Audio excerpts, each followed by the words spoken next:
guys, I'm Deena Simmons with Journey Home Realty Group, powered by EXP Broker, and I'm here today with Robin Kraus on my team and Kris Thurman. He's our preferred lender at Buckhead Home Loans. We just want to talk to you a little bit about what's going on in the market today. So, Kris, what are interest rates looking like?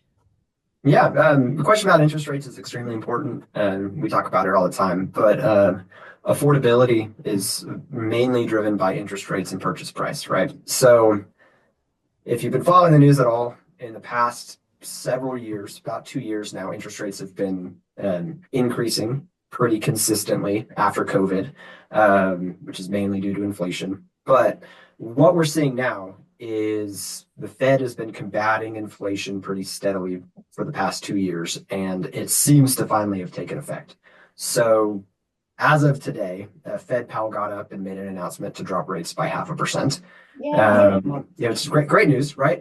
Um, but mortgage rates aren't affected. It's not like tomorrow rates are just going to be 0.5 point better. We've already built it in. So if you've seen anything, I mean, interest rates a month and a half ago were roughly in the 7% range.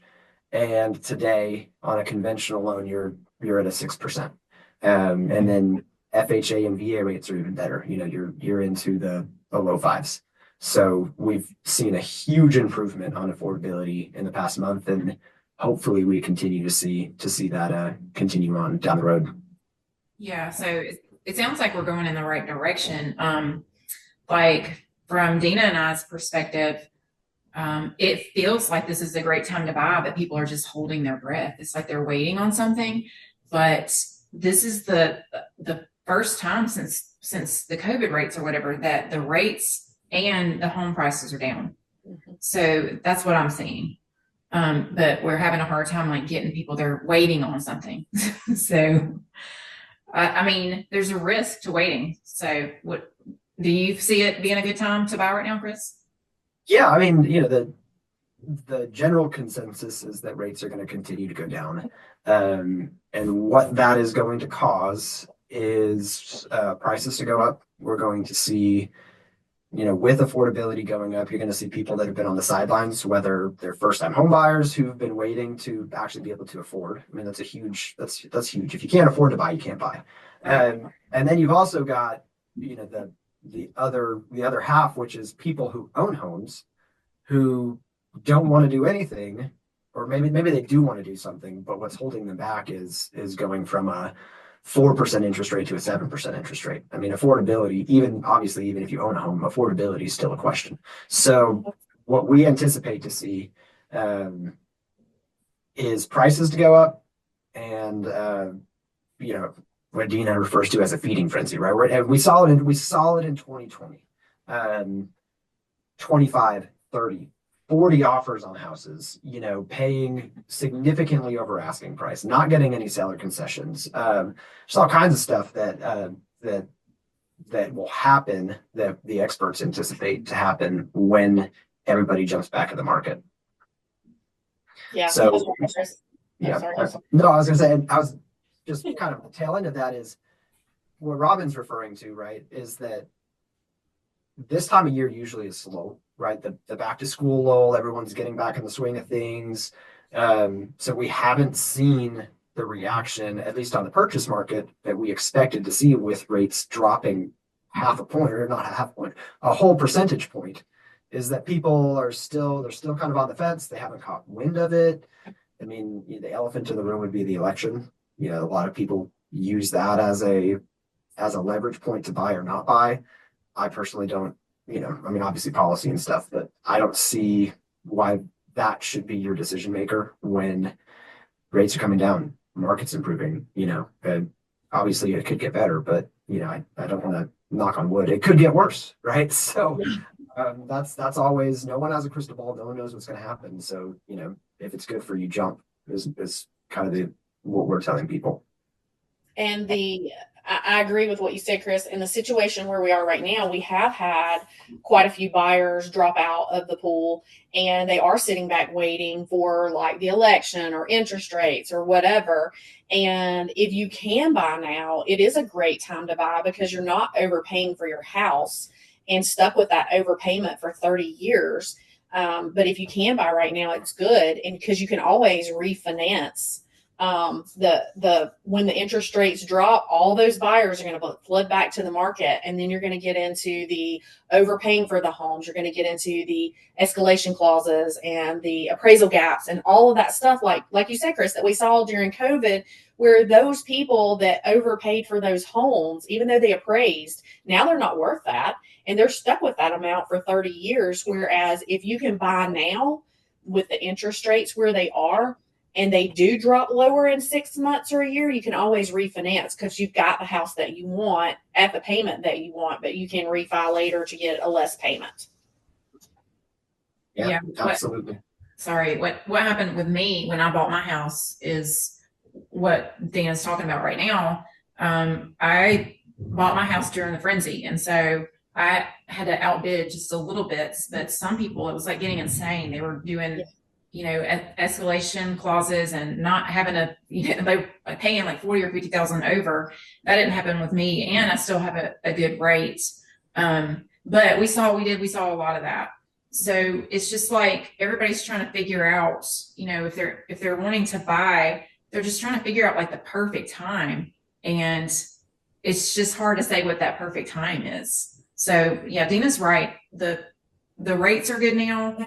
The prices are really good right now. We're seeing prices drop rather than go up. So it's a great time. And, I just don't see any reason why somebody would want to wait, especially if you're paying rent, Yeah, that's 100% interest. 100% interest. Yeah. And also for first-time home buyers, the question of affordability is obviously very high on their priority list. You've got to be able to get into a house, and you got to be able to afford the monthly payment. But what we've seen in the past 2 years, in the past year and a half, is a lot of incentives, first-time homebuyer programs, whether that be down payment assistance. More specifically, we've seen Fannie Mae and Freddie Mac change some of their guidelines to incentivize first-time homebuyers. So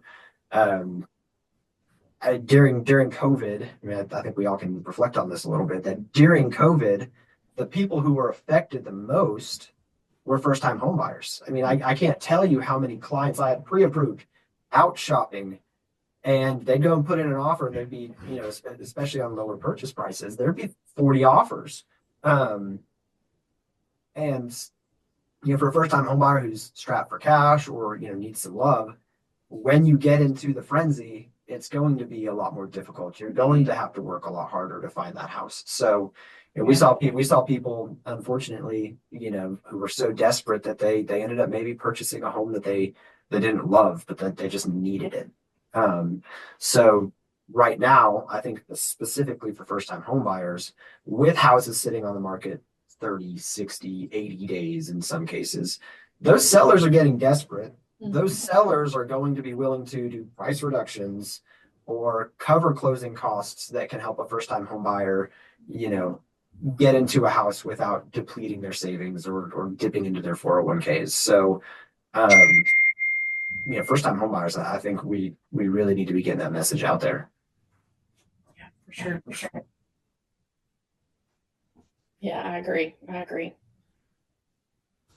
Well, since we work in the profession of real estate, there's a lot of people that get their information from Google or the news of what's happening and all of these kind of things. But reality is, you go to a doctor to diagnose what's wrong with you. So you really need to go to the professional to answer your questions about real estate and what's going on in the market. You go to your lender to ask questions about, oh, here comes the train. It's a train.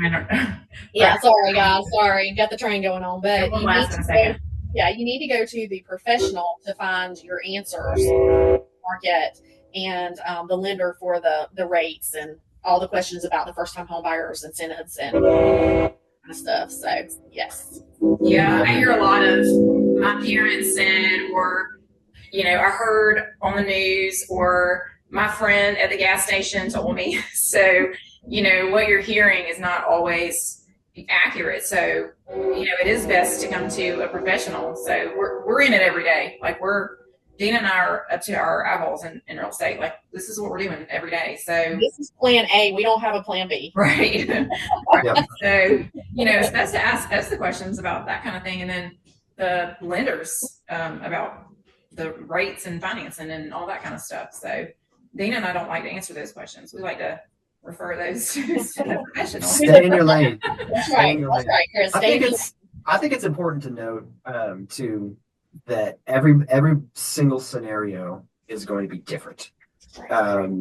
Even we've had buyers who we've closed multiple transactions with, and each different transaction has gone a little bit differently. So I think that's important. An important thing to note is that while someone's telling you, hey, no, we can't afford this, we can't purchase this, now's not the time. It doesn't hurt to investigate, right? It doesn't hurt to get answers that are specific to you. The mortgage process, you don't pay anything up front, right? The real estate process, you don't pay anything up front. So to at least begin a conversation and get an understanding of where you're at currently, I think, is important if you're considering purchasing a home, if you're considering moving. It doesn't hurt to get that information. Well, I think, Kris, something that holds people back with that is they're afraid that it's going to affect their credit a lot, like drop it drastically and stuff like that. So can you speak to that just a little bit about what it actually does when you pull the credit? Yeah, sure. I mean, the initial conversation that we don't have to pull credit. I mean, that's number one. I mean, like, if I'm just talking to somebody, you send me people all the time. Hey, I'm thinking about buying a year down the road. Like, I'm not pulling credit. There's no reason to pull credit. I mean, it costs me money, and it affects people's credit. So first and foremost, to begin a conversation does not require a credit pull. We're only going to pull credit when you're serious and you're ready to go start looking. When that happens, when we do a hard credit pull, it doesn't affect your credit too significantly. In most scenarios, it's less than 10 points. Yeah, which is not a lot. That's not a lot. No, and it's not like a car. That's what I always tell people. It's not like when you're buying a car and it hits a bunch of times. Like, that's what they want to compare it to, but it's exactly. And I had that conversation today with first-time home buyers. Like, hey, I bought a car several years ago. They ran my credit 50 times. You see your credit go from 700 to 590 overnight. The mortgage process, at least Buckhead, does not work that way. We're a correspondent lender, which means we finance most of our own loans. Relatively similar to a broker with more freedom, but we do everything under one credit pull. So while I work with multiple lenders, the credit belongs to me and I release it to them. So I don't have to send it out to my lenders for a new credit pull. I guess that's just a little bit of gee whiz knowledge, a little off topic. Right. Well, it's good for people to know and understand what that actually entails, because most of them don't know and they think it's going to be a big hit and it's going to cost them the ability to buy a home. So people are wary of getting their credit pulled. Yeah. And also, I think a lot of people don't realize that during the home buying process, you really need to not go out and open up credit cards. You don't want to go into more debt or anything like that to affect your credit, because it could totally blow the deal. Yeah, don't buy the refrigerator for the house that you're going to buy and ruin your ability to qualify. Yeah. Right. And then you don't get a loan because you bought a refrigerator for a house you can't get now. Yes. Yep, exactly. Now you've got 2 fridges in your apartment, right? Right. Yeah. Yes. Well, anything to wrap this up that you guys want to add before we go? Yeah, I think we covered our bases pretty good. We could talk forever. I know. We do. We have a 3-hour Sometimes we do. on mortgage. Yeah. Thank you, Kris. You're yes, welcome. Thank you, Kris. Thank you, Robin. And thank you guys for watching. If you have any questions, please give us a call. We'll put our numbers in the comments below. Have a great day. Bye.